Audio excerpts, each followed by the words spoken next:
Hello everyone. मैं आकांक्षा Sharma alpha business classes की तरफ से आप सभी का स्वागत करती हूँ। आज मैं वर्ग 8 के गणित प्रैक्टिस पेपर 2 की चर्चा करूँगी। तो चलिए शुरू करते हैं पहले प्रश्न से। प्रश्न 16, 14 + 8/10 + 5/10 का दशमलव रूप है। तो सबसे पहले हम 8/10 और 5/10 को दशमलव में बदल लेंगे। तो दशमलव में बदलने पर यह आ जाएगा 14 + 0.8 + 0.5। तो अगर हम इन तीनों संख्याओं को जोड़ें तो हमें कुल 15.3 प्राप्त होगा। तो इसका सही उत्तर होगा डी, 15.3। प्रश्न 17, वृत्त, पंचभुज और षटभुज में से सबसे कम शीर्ष वाली आकृति कौन सी है? तो इन तीनों में से सबसे कम शीर्ष वाली आकृति वृत्त है। तो इसका सही उत्तर होगा सी, वृत्त। प्रश्न 18, 42 मीटर, 49 मीटर तथा 63 मीटर लंबाई की 3 रस्सी है। वह बड़ी से बड़ी लंबाई की माप क्या होगी जिससे तीनों रस्सी को पूरा पूरा बांटा जा सके? तो हमें बड़ी से बड़ी लंबाई की माप निकालने के लिए इसका HCF निकालना होगा। तो अगर हम इन तीनों संख्याओं का HCF निकालें तो हमें 7 मीटर की एक रस्सी मिलेगी। तो इसका सही उत्तर होगा बी, 7 मीटर। प्रश्न 19, आंकड़ा 20, 26, 21, 18, 18, 17, 20, 25, 16 का परिसर निम्नलिखित में से क्या होगा? तो हम परिसर निकालने के लिए सबसे बड़ी संख्या में से सबसे छोटी संख्या को घटाते हैं। तो इसमें सबसे बड़ी संख्या 26 है और छोटी संख्या 16 है। तो अगर हम 26 में 16 को घटाएं तो हमें 10 प्राप्त होगा। तो इसका सही उत्तर होगा सी, 10। प्रश्न 20, 3x + 5 = 20 में x का मान होगा।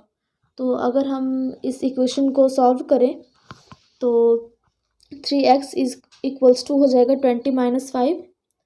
तो फिर ये आगे हो जाएगा 3x = 15 और x का मान हो जाएगा 15/3 = 5। तो x का मान हो जाएगा 5। इसका सही उत्तर होगा ए, 5। प्रश्न 21, एक आयताकार क्षेत्र की लंबाई एवं चौड़ाई 3:2 के अनुपात में है। यदि परिमाप 240 मीटर हो तो आयत का क्षेत्रफल होगा।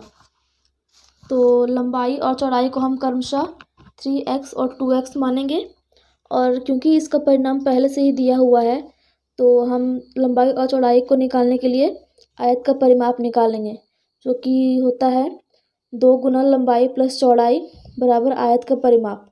तो जैसे कि यहाँ पे आयत का परिमाप दिया हुआ है, तो अगर यहाँ पे हम लंबाई और चौड़ाई का जो मान हमने ऊपर माना था अगर वो हम इसमें पुट करें तो ये हो जाएगी 2 ब्रैकेट में 3x + 2x ब्रैकेट क्लोज = 240, क्योंकि यहाँ पे पहले से ही परिमाप दिया हुआ है। तो अगर हम इस समीकरण को हल करेंगे तो ये हो जाएगी 6x + 4x = 240 और अगर हम 6x और 4x को जोड़ दें तो यह हो जाएगा 10x = 240। तो इससे हमें x का मान ज्ञात होगा 24। इसी प्रकार अगर हम इसमें लंबाई और चौड़ाई निकाल लेंगे तो हमें लंबाई 72 मीटर और चौड़ाई 48 मीटर प्राप्त हो जाएगा। तो आयत का क्षेत्रफल बराबर हो जाएगा लंबाई गुना चौड़ाई, जो कि होगा 72 गुना 48, जिसका मान होगा 3456 वर्ग मीटर। तो इसका सही उत्तर है बी, 3456 वर्ग मीटर। अगला प्रश्न, प्रश्न 22, √248 + √52 + √144 का मान क्या होगा? तो इसे हम सॉल्व करने के लिए सबसे दाईं तरफ जो दी गई है संख्या उससे पहले उसे हम हल करेंगे। तो इसमें √144 का वैल्यू होता है 12। तो फिर अगर हम √52 में 12 को जोड़ दें तो यह हो जाएगा √64 और फिर √64 का वैल्यू होता है 8।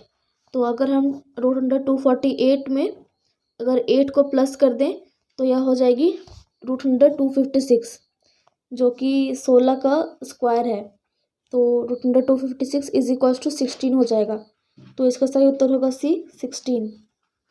अगला प्रश्न, प्रश्न 24, 9 मीटर चौड़े आयताकार मैदान के अंदर एक त्रिभुजाकार हरे घास का क्षेत्र है। अगर आयत का परिमाप 50 मीटर हो तो हरे भाग का क्षेत्रफल बताइए। तो परिमाप दिया हुआ है, लेकिन हमें इसकी लंबाई निकालने के लिए आयत का परिमाप के फॉर्मूला से इसका लंबाई निकालना होगा। तो परिमाप बराबर हो जाएगा 2 गुना लंबाई प्लस यहाँ पर चौड़ाई दी हुई है, लंबाई प्लस 9 बराबर परिमाप जो कि 50 दिया हुआ है। तो अगर हम इस समीकरण को सॉल्व करें तो यह हो जाएगी 2L + 18 = 50। तो 2L = 50 - 18, जो कि 12 = हो जाएगा 32। तो फिर L का वैल्यू हमें प्राप्त होगा 16। तो इसकी लंबाई हो जाएगी 16। तो फिर इस पूरे आयत का क्षेत्रफल हो जाएगा 16 × 9, जो कि है 144 वर्ग मीटर। तो फिर उसके बाद हम इस जो हरे से हरा भाग दिया हुआ है, इस हरे भाग का क्षेत्रफल निकालेंगे। तो हम लोगों ने इसका लंबाई को निकाल लिया है। तो अब इसमें लंबाई दी हुई है। अगर हम इस हरे भाग का क्षेत्रफल निकालें तो अगर यह एक त्रिभुज है, तो त्रिभुज के क्षेत्रफल बराबर होता है 1/2 गुना बेस गुना हाइट। तो इसमें हम बेस को 16 मानेंगे और हाइट को चौड़ाई के अनुसार मानेंगे। तो इसमें हाइट दिया हुआ है 9। तो अगर हम इस त्रिभुज का क्षेत्रफल निकालें तो ये हो जाएगा 1/2 गुना 16 गुना 9। तो अगर हम इसे हल करें तो हमें प्राप्त होगा 72 वर्ग मीटर। तो इसका सही उत्तर होगा डी, 72 वर्ग मीटर। अगला प्रश्न 25। एक समबाहु त्रिभुज का परिमाप 36 सेंटीमीटर है और शीर्ष लंब 10.4 सेंटीमीटर है। इस त्रिभुज का क्षेत्रफल बताइए। तो जैसे कि हमें पता है कि समबाहु त्रिभुज में तीनों भुजाएं इसके बराबर होती है। तो इसका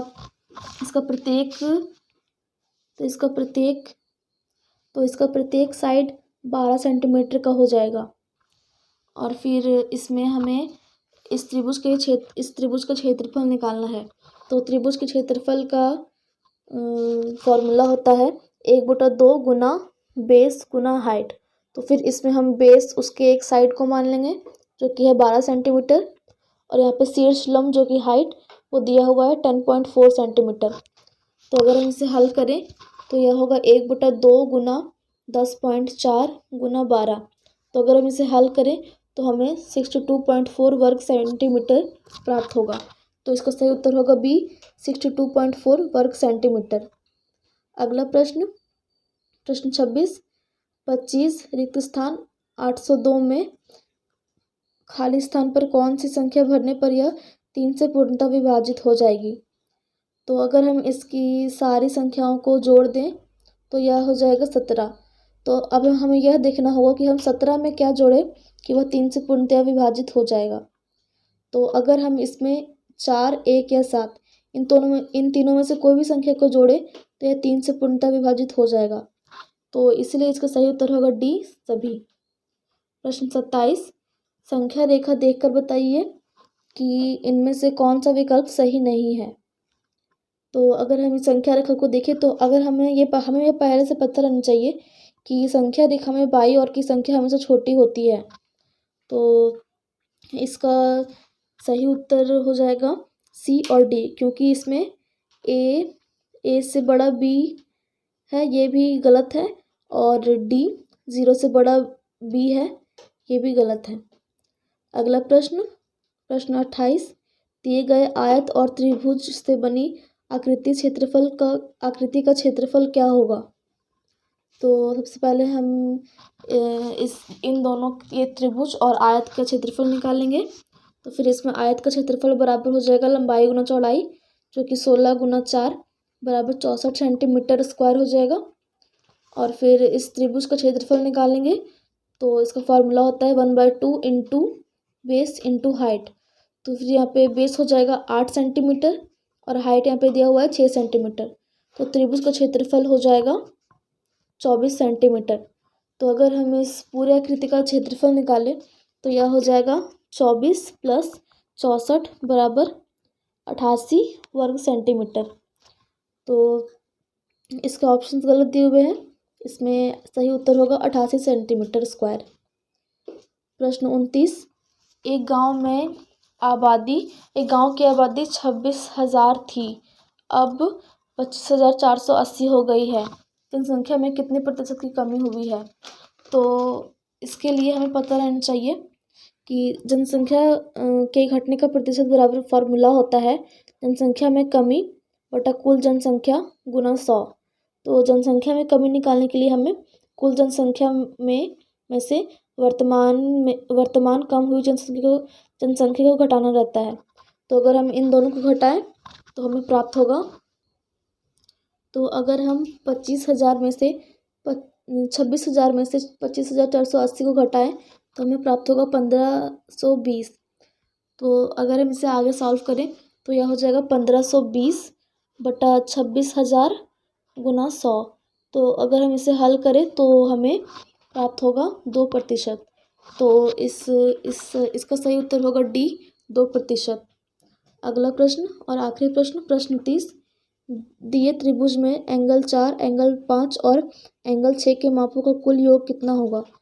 तो जैसा कि हमें पता होना चाहिए कि किसी भी त्रिभुज के सभी बाहरी कोणों का योग 360 डिग्री होता है, तो इसीलिए इसका सही उत्तर होगा सी, 360 degree. So that's all for today.